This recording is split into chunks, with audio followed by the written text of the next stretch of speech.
Gandamu Shmo. Guys, today I'm going to be taking a look and doing a review for the Master Grade GM Sniper 2 Lydo Wolf Custom. And first off, let me just say I'm sorry about my voice. I have a bit of a cold right now and a bit of a sore throat, but this is a figure I've been taking a look at for a while, and I've been wanting to build it and review it and just have it on my shelf because I absolutely love this kit and the look of it just in general. Let me just go on the record and say that I am a massive fan and a massive sucker for the named model kits, the P-Bandai, Tenneth, A. Jung, Brennis, Ox, Gabby, Hazard, Uma Lightning, just every variation you can think of. And this is one I definitely had my eye on, not just because it's a named lore figure, but also because just look at it. That black and gray color scheme just hits all of the right notes for me. You might notice in future reviews I have a bit of a tendency and a passion towards red kits, but I also have a passion for black kits and gray kits. I think it's just a stunning look, like the Death Sight Hell or this figure right here. But overall, I found a lot of great things for lore. I'll tell you about the model kit itself, and I'm looking forward to being able to show this to you. Now, when taking a look at this kit, I just want to give you some basic info on it. The official name is the RGM-79SP GM Sniper 2 Lydo Wolf Custom.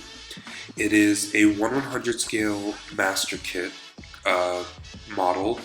It was released in July 2019 for a price of 3,800 Japanese yen. It was a P-Bandai Bandai Hobby Online shop exclusive, though I'm sure you can find it on certain websites like Amazon or third-party retail sites, but be warned, it is going to come at a bit of a premium, as all P-Bandai kits are after their pre-order and their order season is over. I was lucky and I managed to buy it from a Gunpla shop on the 5th floor of the Wan Neon building in downtown Taipei, and it took me 2 hours and 55 minutes of assembly time over 2 separate sittings. I have currently done no modifications to this kit, but I am definitely planning on panel lining, top coating, and putting all the stickers in place.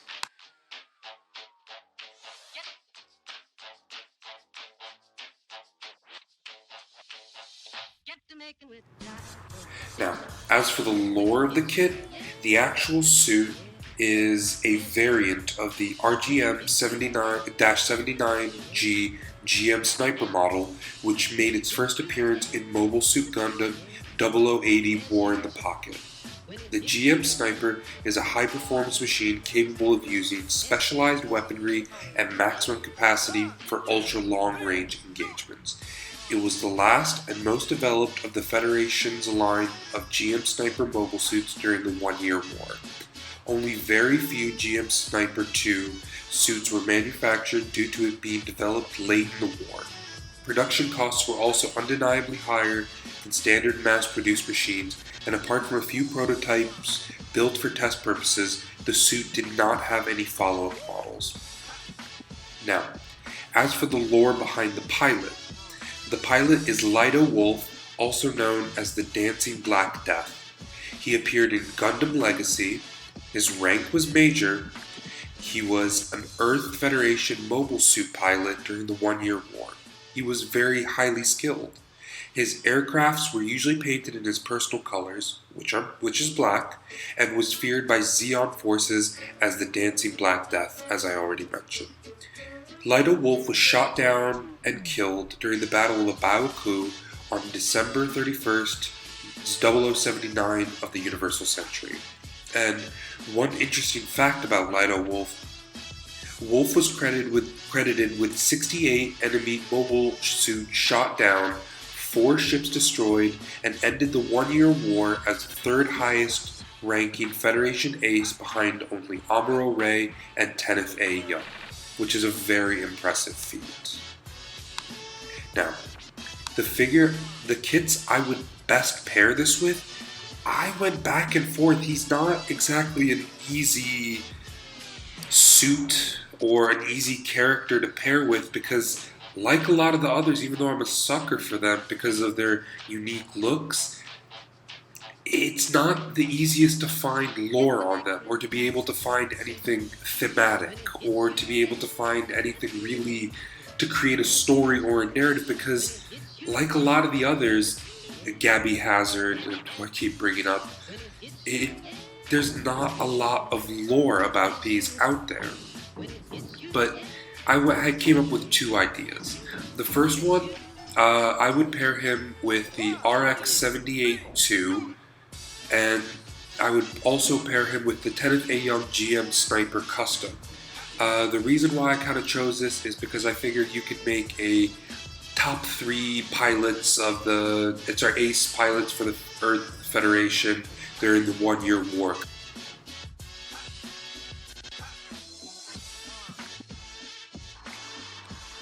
Now, the build process for this kit is actually quite enjoyable. I found that I was having a great time building this kit. It wasn't frustrating, it wasn't annoying. I love building model kits, but sometimes you just get into a grind where it's just, you know what, I'm loving this, I'm enjoying it, I'm having fun, but please God, I need this to stop. I need to finish with this model kit because it's either poorly designed or I'm not having fun or this isn't relaxing or what it should do. If you built any of the GM snipers or any of the GM models in general, they're pretty enjoyable, they're pretty fun, they're not the most simple builds, but they're not complex either. You're not going to be scratching your skull with tiny little pieces trying to get everything to fit in place. So for this kit, what you get is you get a standard GM Sniper 2 instruction manual, which, like a lot of P-Bandai kits, you get the regular model that this is based off of, and then you get a little inlet, a little instruction sheet that tells you, okay, here's the differences, here's a new sticker placement, what you use on the runner, what you don't, and then little steps that, like for example, step 7, 8, it's going to be a little different, might use some different pieces because while most of these P-Bandai kits are exactly the same, there's usually 1 or 2 minor differences. Sometimes it's only cosmetic where it's the exact same as the kit it's based on, and I believe this one is similar where it's the exact same kit. But if you look at the regular GM Sniper versus this kit, obviously the color is different. That's why it's unique. So they have to print out different. They have to produce different runners and different molds in terms of colors because you can't just ship the regular one. Which means, and like a lot of other P-Bandai kits, you're going to be left over with some spare pieces because they don't just print whole new runners. They print part of runners that you need. So there's going to be a couple where, you're just taking 2-3 pieces and then the rest of it is worth scrap. And I know it seems like a lot of extra parts, but that is nothing compared to the GM Dominance, which is another P-Bandai kit that I built. You have enough in here almost for a second kit completely. Or if you just didn't have the inner frame, this is an incredible amount of extra plastic. But overall, yeah, it's a great process. I definitely enjoyed it. And I would highly recommend, if not this kit, then just get a garden variety GM Sniper, GM Sniper 2 or GM Command or GM anything really if you can find it, because they're fun kits and they look great. Now, in terms of articulation, you're going to get a lot of movement out of this kit. Unlike the last kit I took a look at, the Nightingale, which I almost kind of didn't even bother to take a look at most of the articulation because it was meaningless, but here you get full range of motion. To begin, the neck actually comes down and extends quite far. I believe it's so he can look down the barrel of his sniper rifle, but that is greatly appreciated, how far that neck can bend. You get some movement here, no movement in the antenna. Shoulder units can come down. Nice swivel here at the arm. Elbows can go 360. Sorry, shoulders. All of the skirt armor can come up except for the back. That is pretty much just locked into place. Leg goes up about that far. It's going to be limited in the back due to that back armor. You get nice bend at the knee. You get a little bit of foot action, and the toe can move as well. Head can go all the way around. And just overall, you're going to be able to get some dynamic poses out of this guy. The fingers are locked into place. They're not those master grade ones where each finger is individually articulated. As much as I like those fingers, on a kit like this, I genuinely don't mind these, I don't even know how to describe them, just these still fingers. You do get some movement in the thumb though. Those are individually articulated. But it helps hold them in place, it helps lock poses into place. It is quite nice overall, and I like it. Oh, and for the arm, you get very nice movement on the elbows. You also get about, that's what you get in terms of crunch, which is impressive. It's not great, but I've seen worse. And that's how far back it goes. Now, in terms of accessories, you get a few, nothing spectacular. Not really accessories, I probably should have put it in the build process section, but you get a nice little sheet of water slide decals, which nothing overtly distinctive about them in terms of marking him as Lydo Wolf. That is one of my favorite parts of these unique kits, where you get a unique sticker or a unique emblem or a unique something that would usually go on the shoulder, but in this case it looks like just a standard garden variety sticker sheet. On this paper it shows you the placement, so there's not a lot in total here, but I always appreciate some water slides. You get this very nice shield that clips into the back of his forearm like that, and then I can't do it right now with this hand, but you put this over this and it holds it in place. You get a nice little like gun here, a little rifle.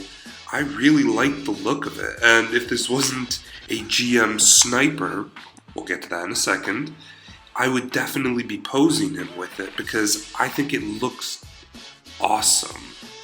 And the clip does come out, which, by the way, on the shield, you can store 2 extra little clips on the back here, which is a nice little kit. I'm always in favor of weapon storage. Speaking of weapon storage, you turn them around and you see these little things. They come out and you get 2 beam saber effects. They're standard, they're regular, just your standard pink, nothing to write home about. Love a good beam saber, but not on a kit called a GM Sniper, which I promise we're getting to it.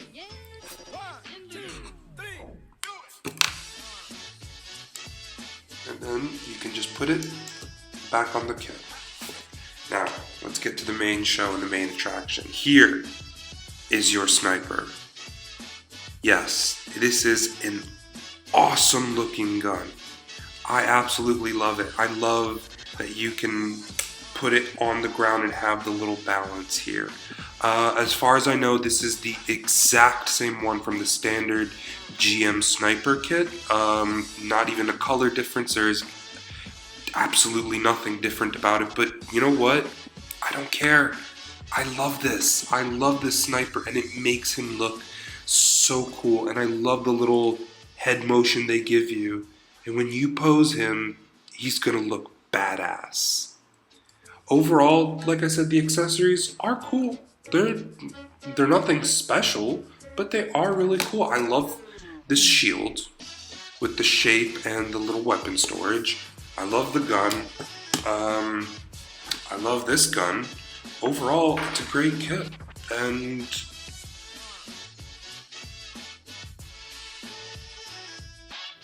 alright, last up, let's get some size comparisons going. Here he is next to the P-Bandai GM Dominance. It seems like the Dominance is just a hair taller and a bit bulkier all around. Here it is compared to my previous review, the Nightingale, which just completely outflanks and outweighs him, though to be fair it does most kits out there. I mean, the shield is bigger than him. The gun just utterly can't even get it all into frame. So, yeah, here it is compared to a standard Zaku 2, the Johnny Raiden, and they seem to be about the same size, though the Zaku is, of course, a bit bulkier. And finally, here it is compared to the P-Bandai Quest Air, Quest Pariah, Yak Doga, which, wink wink, might actually be my next review.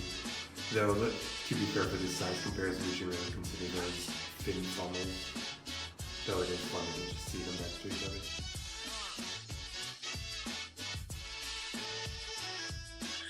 overall, I gotta say, I absolutely love this kit. Yes, it is a named Bandai kit, which does mean that, P-Bandai kit, which basically does mean that, yes, it is a standard model like a Zaku or a GM Sniper that has a different color paint scheme, maybe a couple of unique stickers, and a name attached to it. I understand that. I'm a sucker for them. I know they have limited lore, but I always love them. But this one in particular I would recommend because not only does it have a cool backstory with Lydo Wolf, who is the third highest kill count in the 1-year war for the Federation forces, but just look at the color scheme. That black and gray is absolutely beautiful. The articulation is great.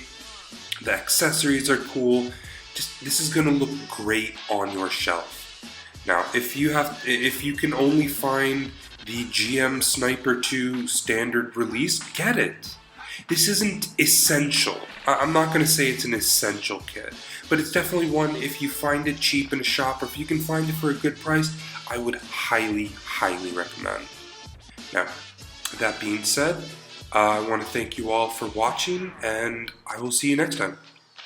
Take it easy, guys. Gandamu, Gandamu, Shmo, da da da da da da da da da.